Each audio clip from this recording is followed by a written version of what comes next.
So today is Saturday here in the city, and I wanted to make a vlog today since weekends in the city is interesting. New York City feels like the ultimate office, and everywhere else is vacation.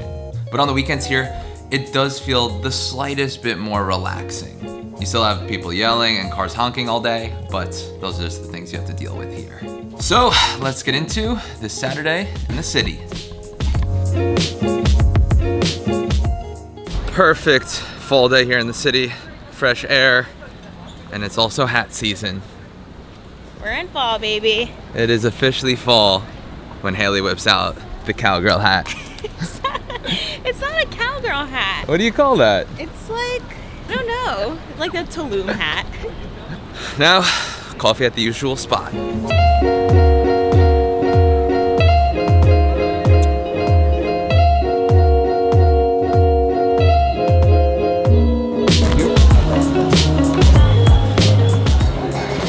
This is the typical Saturday spot. Laughing Man, Hugh Jackman is the owner, and they have delicious coffee.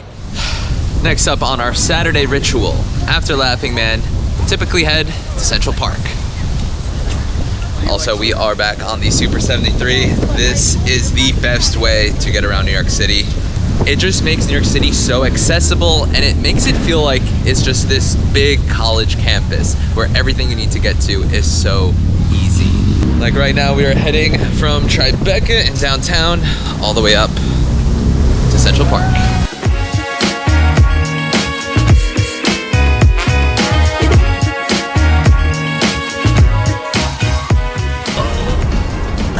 A super underrated part of Manhattan is the Upper West Side. If you come up here by the 70s or 80s on the Hudson River, it is so green, so fresh, and just a great place to hang out. I feel like enough New Yorkers, including myself, don't take advantage of this part of the city. Look at how nice this is. Who says New York City doesn't have a beach? Haley, I know you're from Miami, but this is just as good. Water is just blue, crystal clear, gorgeous, gorgeous. And look at those exotic birds. It's like we're in the Galapagos or something.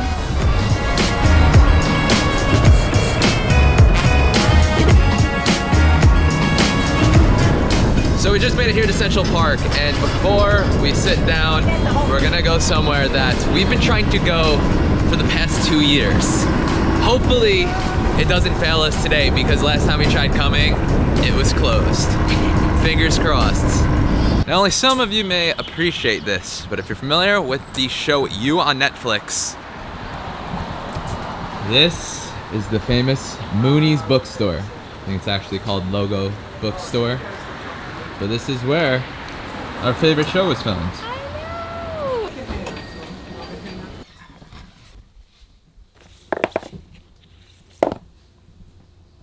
Alright, well that was a little bit anticlimactic because we found out that they actually didn't use the interior of the building, just the exterior. Also, it's a good spot if you're looking for a wide array of biblical resources. Or Curious George.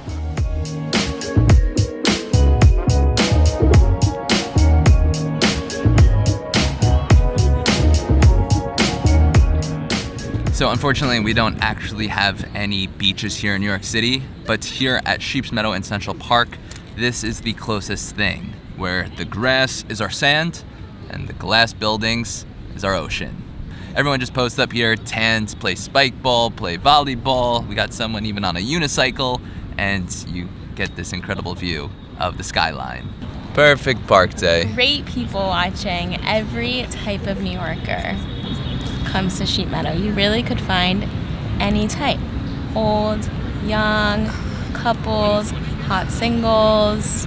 Even the guy behind us who looks like he peed his pants. Yeah, we chose a weird spot. There was a guy in a thong and a guy who peed his pants. A guy who peed his pants. God love Central Park. You got it all. Mother Nature really can't make up her mind. Yesterday it was like 55 degrees, and then today it must be like 80 degrees out. Or the long sleeve and some pants, but I feel like we could be tanning out right now.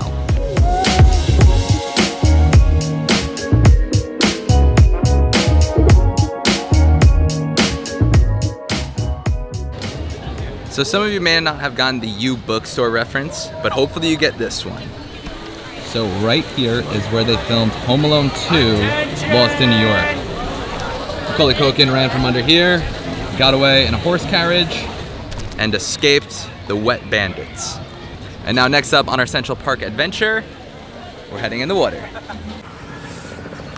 So we were gonna go on the Central Park boats at the Central Park Boathouse, but unfortunately, since it is so nice and also a Saturday, you have to deal with the crazy long lines. So we're scratching that one off as a flop, and we are gonna head back downtown. Also, Haley was complaining about the backpack, so I look like I'm pregnant now.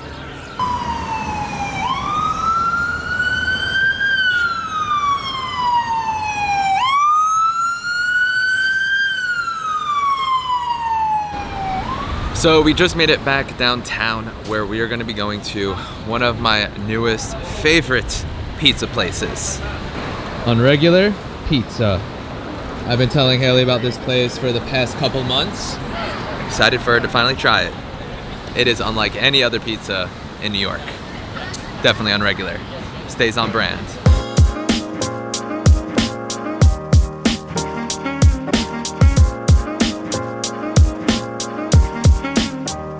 All right, Haley, break that beautiful burrata. Get it all over the slice. And dig in. I need the knife. Yeah. I rarely describe food as food porn, but I think that's the only way to describe this. Wow. It's really delicious. Amazing. I'm so bad at describing. This is the must-try slice here. This is the burra pizza. It's got hot honey, as well as the burrata and some pepperoni. So good. I should also mention, this slice of pizza right here costs $10.50. The burrata cheese alone is very expensive, and the rest of these ingredients are fine Italian specialties. So is it worth it? I would say yes. If you are a pizza enthusiast, this place is so unique, so different, that you must try it at least once in your life. What I love about this place, Unregular Pizza, besides the owner Gabriele being my friend, is that it is so unique. I don't know of another pizza place in New York City that is similar to Unregular Pizza. So if you guys are into trying different types of pizza, this place gotta be on your list. Also, very messy. Maybe bring a bib.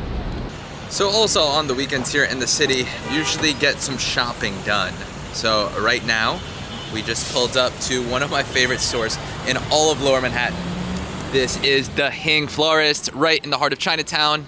Some of the coolest plants and flowers in all of New York City.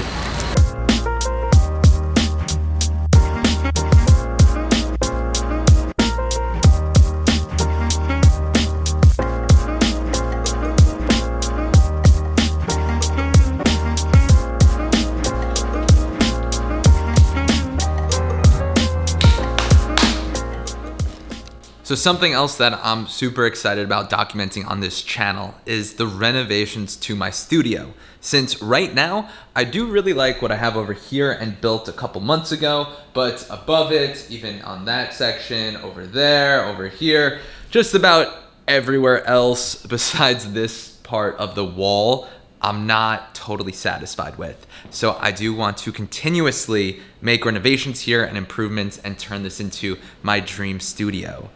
It's been already 10 months of having this space, and I 100% plan on signing another year and hopefully years after that, just because the location, the space itself, and everything that this building encompasses is just exactly what I want to be a part of. So back to my point, really excited to document this building process with you guys.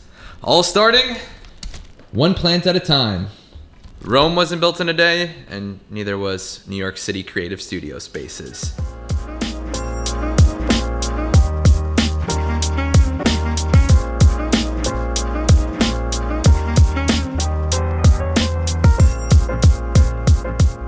So even after everything that we were able to do today, we still made it all the way back to where we started here in Tribeca, just in the nick of time for an incredible sunset over beautiful Jersey. Great. We made it, baby. See you tomorrow. So after the sun set, I got back on the bike and rode as quickly as I possibly could to make it here to Sugarfish to put our name down on the reservation line, since typically it can take anywhere from 2 to 3 or even 4 hours to get a table there. So hopefully, since it's like 6:30 now, hoping by 9:30, 10, we'll be able to get a table. Luckily, that unregular pizza holding us over pretty well. September and October always makes for the best sunsets in the city. So on 5 different occasions, I've gone and put my name down to hopefully get a table at Sugarfish. But tonight is the first night I think we're gonna get the table. I just got a text from them saying, come now. Hopefully, we'll have a table. Have a good feeling about this. 6 times the charm, right? I can't wait for you to try it IRL. IRL, what are we, a little TikToker over here? Good Table is secured.